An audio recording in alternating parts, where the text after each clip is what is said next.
Baik, assalamualaikum warahmatullahi wabarakatuh. Terima kasih anak-anakku sekalian. Hari ini kita masuk di awal pertemuan pertama ini. Jadi walaupun kita dalam kondisi pandemi seperti ini, kita harus bisa belajar dan jangan sampai ketinggalan. Pada pertemuan pertama ini kita masuk mengenai tentang pengenalan dari PLC atau Programmable Logic Controller. Dulu di semester 3 waktu kamu kelas 11 dulu, itu kamu sudah belajar mengenai tentang kontaktor.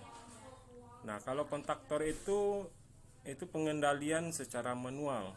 Nah, sekarang kita menggunakan pengendalian secara full otomatis, itu kita menggunakan PLC. Nah, PLC ini kita hubungkan nantinya ke komputer dan kita program dan kita masukkan kepada alat yang hendak akan kita kontrol.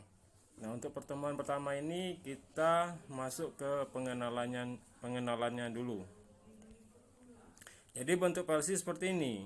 Mungkin kamu sudah pernah lihat ada di labor kita yang berupa trainer, bentuk dari PLC dan berbagai macam, baik dari Omron dan Smart Relay dan sebagainya.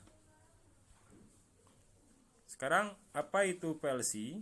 Jadi PLC itu merupakan suatu instrumen yang digunakan untuk menggantikan rangkaian relay secara sekuensial untuk mengontrol suatu mesin. PLC dalam operasinya membutuhkan suatu input dan tergantung dari keadaannya akan menghasilkan suatu output dalam bentuk on atau off.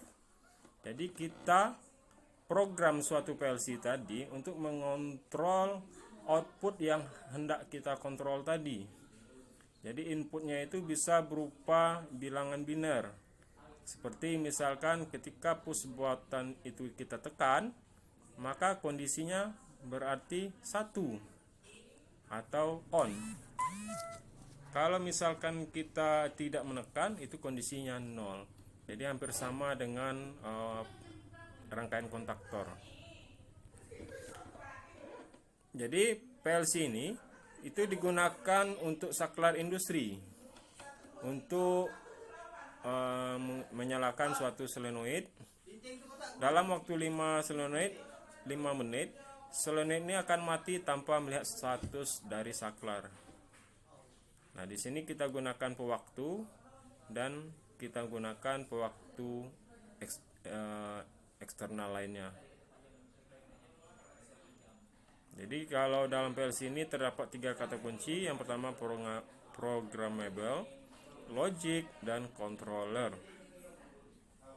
Keuntungannya yaitu pertama, relatif murah untuk mengontrol sistem yang kompleks, fleksibel, dan dapat diaplikasikan untuk kontrol sistem yang beda dengan mudah dan cepat. Yang ketiga, kemampuan menghitungnya dapat digunakan pada sistem yang kompleks.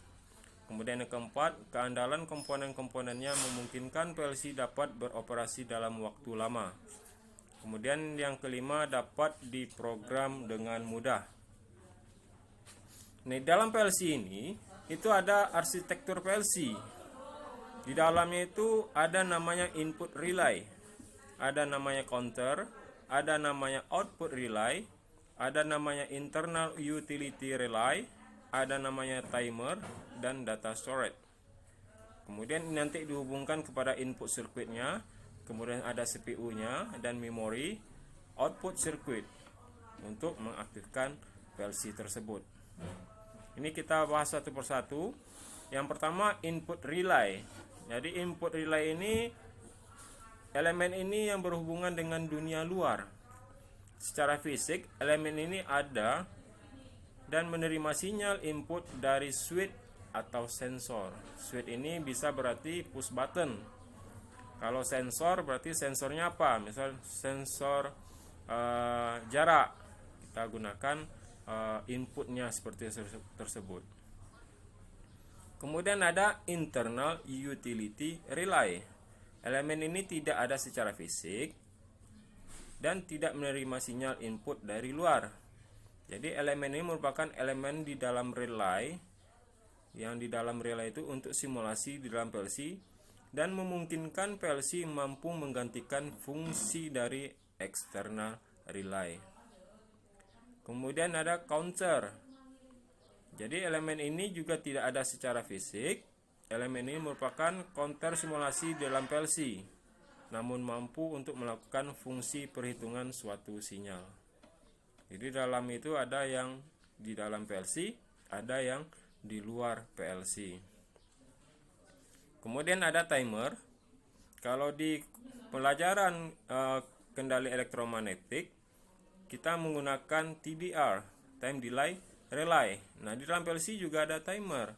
Jadi di dalam fungsi itu PLC itu ada namanya timer juga. Jadi di dalam ini tidak nampak secara fisik, namun ada di dalam PLC. Jadi untuk kita menghitung berapa waktu yang akan kita butuhkan di dalam pengendalian tadi. Kemudian ada output relay atau coil. Jadi output ini itu secara fisik terhubung dan berhubungan dengan dunia luar. Seperti contoh terhubung kepada motor, terhubung kepada elemen output lainnya seperti lampu dan sebagainya. Kemudian ada data storage atau tempat penyimpanan. Jadi data-data yang akan kita buat tadi disimpan di dalam data storage ini. Jadi untuk pertama kita sampai di sini dulu. Nanti kita bahas mengenai tentang pengenalan PLC ini dulu. Jadi nanti setelah ini silakan bertanya apa yang perlu bisa kita jawab bersama, kita jawab di aplikasi daring lainnya. Oke, untuk saat ini Bapak akhiri. Assalamualaikum warahmatullahi wabarakatuh.